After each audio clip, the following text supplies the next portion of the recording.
ایک بزرگ اپنے شاگردوں کے ساتھ پھلوں کے باغ میں گئے اور وہاں ان کو لے جا کے اس جگہ پر کھڑا کیا جہاں گلے سڑے پھل اکٹھے رکھے جاتے۔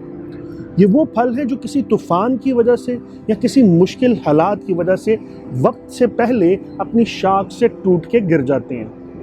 وہاں سے آنے والی بدبو کی وجہ سے جب شاگرد وہاں کھڑے نہ ہو پائے تو انہوں نے کہا بابا جی یہاں سے چلتے ہیں۔ بابا جی نے کہا نہیں، تھوڑی دیر ہم یہاں رکیں گے۔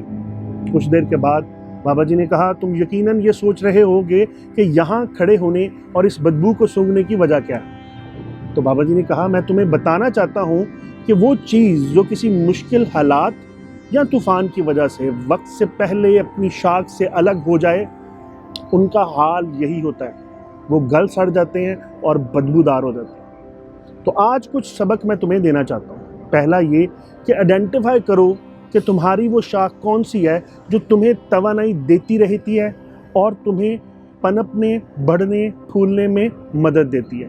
دوسرا یہ کہ وقت سے پہلے کسی بھی آنے والی مشکل کی وجہ سے اس سے جدا نہ ہونا۔ اب یہ تم پہ ڈیپینڈ کرتا ہے کہ تم جانو کہ تمہاری زندگی میں وہ شاخ کون سی ہے جو تمہیں توانائی پرووائڈ کرتی ہے۔